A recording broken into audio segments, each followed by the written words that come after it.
Hello cave dwellers! You may recall this cheap and nasty Mayflash fighting arcade stick I showed you recently. Well, today this cheap and nasty arcade stick gets a cheap and nasty upgrade.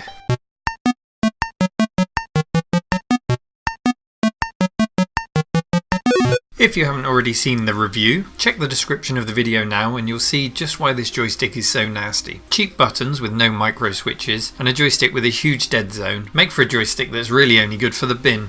And so if you find yourself with one of these, you're probably thinking like me, how can I possibly make this usable while spending as little money as possible? Well, in this video today we aim to find that out, and furthermore we aim to do it assuming zero technical knowledge and zero access to tools. So that's no soldering irons, no hot glue guns, no crimping tools. And if you take pride in your joysticks, I warn you now, there will be super glue. It really is going to be that cheap. There are plenty of other YouTube videos out there about how to upgrade this with the very best buttons and the very best joystick. This is not that video. So if you're still with me, let's get stuck in. First you'll need some micro switched buttons 28mm in diameter. It's a standard size so you'll have no problems finding them. You'll want cable connector strips for 9 cables. The cheaper the better and the smaller the better. These help us to avoid soldering. You'll want some cable, preferably crimped at one end at a size that fits the micro switches on your joystick. You should be able to find these at the same place as your buttons. And most importantly, you need a good brew. So we crack the joystick open by scraping off the 4 rubber feet, and then in a Benny Hill style I'll undo these 6 screws. Once inside there's essentially 3 component areas we're looking at. There's the control strip at the top, there's the joystick on the left, and then there's those buttons obscured behind that horrible brown PCB board which we'll be removing.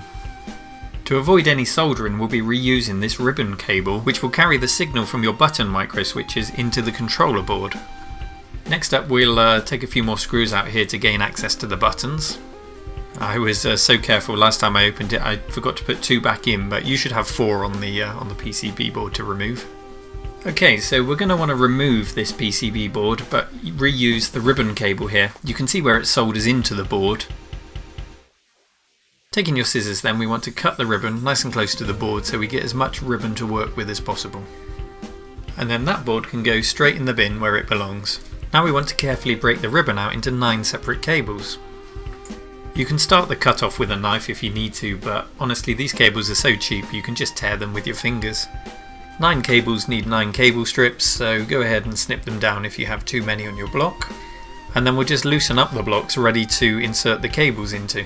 On one side will go the ribbon cable, and on the other side will go the cable from your buttons. In order for the cable strip to make contact with the cables, you'll want to strip the ribbon cables carefully. But as I said earlier, this cable is so cheap, you don't even need to use a knife. Just dig your fingernail into the cable sheath and pull.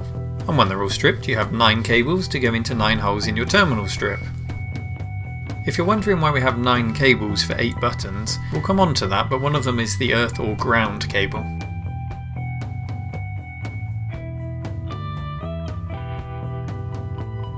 Screw all 9 cables into the block, nice and firmly, and just give them a light tug to make sure that they're not going to fall out.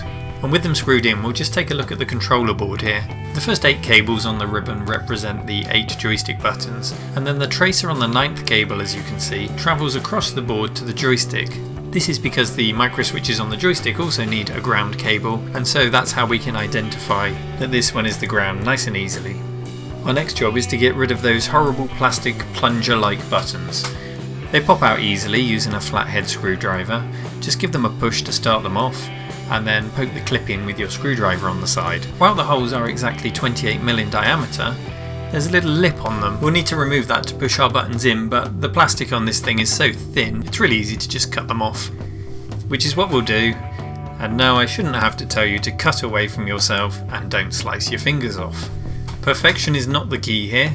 The new buttons you have a lip on them so they'll cover up any imperfections. So carefully slice away and just pick off the last bits of the plastic until you have 8 nice holes ready to put your buttons into.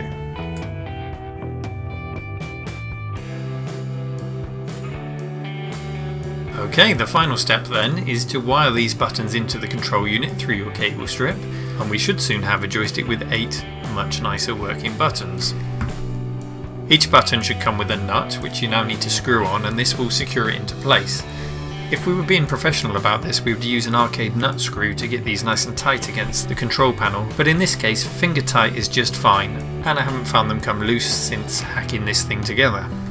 Now for the first and easiest part of the cabling. On each button, push one of your crimped cables onto either of the micro switch arms. It really doesn't matter which one, you can't get this wrong. Now cut the cable to length, strip the end off, and you can poke it into the terminal strip to complete the connection through to the control board. At this point, it doesn't matter which of the first 8 connectors on your connector strip that you plug the buttons into. We'll have a chance to shuffle them around later and make sure that the right button is registered correctly on the control board. Repeat the process 7 more times, and we should then have all 8 buttons with a cable coming out of one arm of each micro switch going into the terminal strip, and the 9th hole on the terminal strip, the ground cable, should still be free. Okay, what we've done so far is really not that far removed from a standard arcade control panel build, but bear in mind the goal of this video is to keep the cost down, is to assume you don't have any specialist tools, and it's a cheap joystick that we're just trying to salvage any way we can, so before you let loose in the comments section, I don't claim for 1 minute that this is best practice. Let's continue. We now need to run a ground cable which will daisy chain from the 9th socket in the terminal strip to button 1, button 2, 3, 4, 5, 6, all the way through to button 8. I have 2 pieces of cable left with terminals on, so I'll use one for button 1.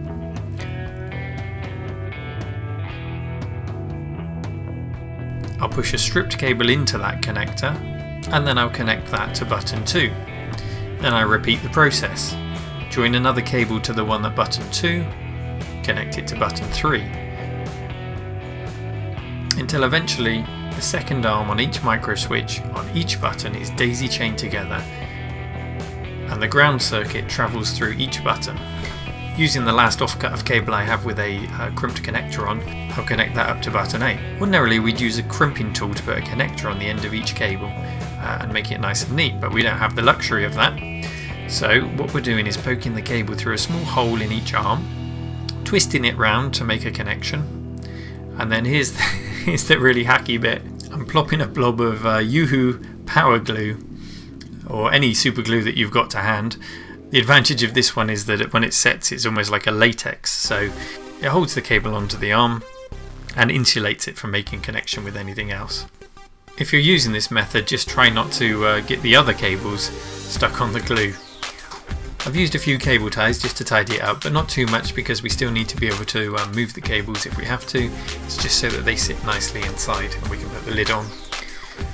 And that's it, we're pretty much done with the buttons, and you are now the proud owner of a Redneck, pikey, call it what you want, hack joystick. It's not pretty, but it's better than it was.